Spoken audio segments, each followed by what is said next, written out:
So this specialization is Morehouse College's Activism in Sports and Culture. And this specialization is very special because it goes with that concept of Sankofa. Reaching back, learning from the past to benefit your future. Because what this does is it outlines each sports figure that ended up having to be an activist. So we're talking about John Carlos, the 1968 games. We're talking about instances like shut up and dribble. So one thing that I like about this is it highlights that some people's main goal was not to be activists, but they were called to take a stand. They were called to make change. And one of the benefits, if not the point of this course, was, in my personal mind, what I got from it was to be inspired, to be empowered by the past. So something that specialization has done for me, hearing from John Carlos, hearing what him and Tommy Smith went through at the 1968 Olympic Games, and then hearing the opposition from our own community when they got back, hearing that not everybody supported their decision to stand up for the black struggle. Not everybody supported their decision to put the black fist up on a world stage, just lets me know that not everybody is going to share your vision. And that's something that I battle with a lot, is if I'm the one to make the vision happen. I think we all as aspiring professionals suffer from imposter syndrome in one shape, way or form. But hearing his perspective, John Carlos, hearing his perspective really helped me, because it lets me know that the bumps along the way are just bumps along the way. Like, nothing is going to be necessarily easy. And if you're the one with this vision, and if you're the one with this point of view, then you are the one to make it happen. Like, you can't miss the forest for the trees. It's not like you're ever going to have immense support for making change. So for me, I was at a place where I wanted to take everything that I've already done since high school. I mean, I had the pleasure to be recognized by the Pennsylvania Senate graduating high school for some of the civic work that I've done. And for even now, for me to sit here and say that, it took me a while to realize that that's actually something valuable. That's an experience that's valuable, and that could help a lot of people. I was always of the mind of, all right, you set out to get things done, get them done, go on to the next thing and get that done. I never really, unfortunately, took time to really relish in the fruit of the labor. And when it came to taking all of that, what I've done, and putting it and packaging it into a brand, into a personality that is dedicated to activism, that is dedicated to inspiration and uplift for our culture and community, taking all of that and forming Culture Champion Creative. Even the name, even calling myself a champion. I'm a big wrestling fan, and champion always meant this larger than life thing. I think when we think about it, we always think of it being something big and prestigious, but not necessarily in a way that I'm speaking about it in Culture Champion Creative. This is somebody that contributes, curates, and defends the culture. So again, how can HBCUs boost your career? Culture Champion Creative is a social entrepreneurial endeavor that, number one, I had to have the courage, I had to build up just the strength and the fortitude to deal with putting this passion of mine out to the world. Because listen, if you are putting something out to the public, you have to understand and know that, number one, you're going to have enemies, especially if you're advocating for your culture that has been systematically oppressed, that has just been generally oppressed and attacked. It's going to come with a lot of opposition.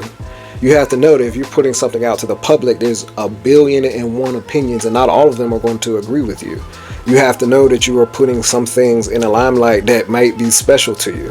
So listening to John Carlos, when he led with pure positive intentions and he got backlash from our own community, I happen to just think that, listen, everything is a yin and a yang. That is the perfect balance. You have the good, you have the bad, you have the positive, the negative. There's always a left and a right, so on and so forth. So listening to his experience is just something that is very valuable to me, So if we're answering the question of how HBCUs can boost your career, number one, for me, this experience, Morehouse College's activism in sports and culture, this was encouragement and empowerment on a very intimate level.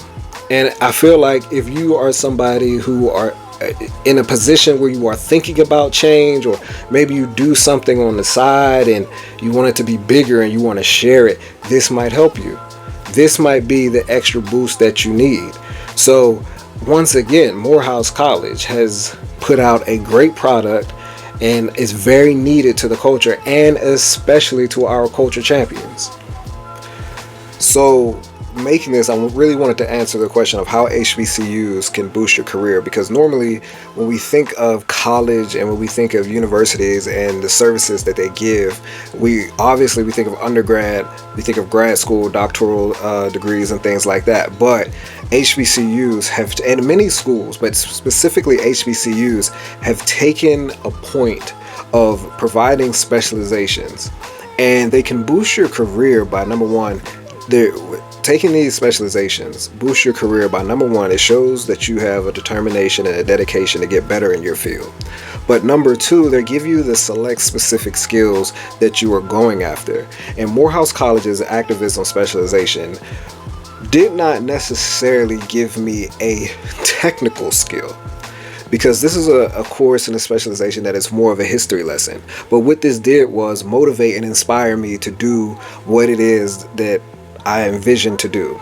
So unfortunately, like a lot of us in professional spaces, and we're trying to advance and create and make change and things like this, a lot of us fall victim to imposter syndrome, and I'm one of them. Having the vision, having the idea, but not very sure that I'm the one to make it all happen. And listening to John Carlos in this specialization was very empowering because of his story. So number one, specializations like this are proof that not only are these specializations and these cohorts, these products being put out by HBCUs good for your career, good for your skill set, but they're good for your morale. They're good for your encouragement and your drive, because once you learn more, you can become more confident and you can become more equipped to get these ideas from here out into the world. And being somebody who suffers from imposter syndrome, it makes it a lot easier, because at some point you cannot deny the math of it all. You cannot deny the logic. If you are the one with the passion to go after these skill sets, if you are the one with the vision to go out into the world and do something and make change, then simply put, like I said before, you are the one. And when it comes down to things like that, you have to believe. You have to believe in yourself. And then there's a logic that says, if historical giants like John Carlos, if he did not plan to, be great, he didn't plan for this moment to be as monumental as it was, then why is it that you have to plan out everything, even your failures? It's going to happen. It's inevitable. So the best bet is to sit back, go and experience life, because life rewards doers. And then when you do fail, there's nothing left but to learn from it. So one thing I think we all have to remember, no matter what profession that we're in, no matter what endeavor we set out to accomplish in life, we are all human, and we fall victim to these things like insecurity or imposter syndrome.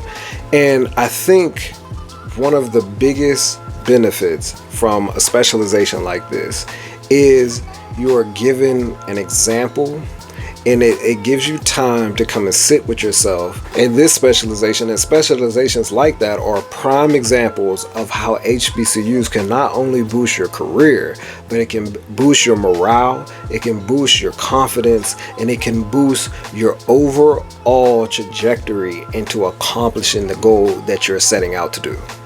And the benefit that I got from this was to be empowered, was to be inspired, and to be encouraged. And this personally, for me, helped me battle imposter syndrome. And I think about it now, even every time that I think maybe I'm not the one to do this, or I'm not the one to do something or create something, whatever it is that I have in my mind to do, I think about John Carlos. I think about how he was in that moment and he knew that he was the one. He had it in his mind. He saw that vision and he said, okay, black glove, black socks, him and Tommy Smith. And now I just keep saying it, now that very moment is immortalized in museums. Dear old Morehouse, thank you. This year, Culture Champion Creative supercharged its advocacy and my passion for activism by completing Morehouse College's Activism in Sports and Culture, highlighting how protests by legendary athletes like the Olympian John Carlos shifted culture and made change.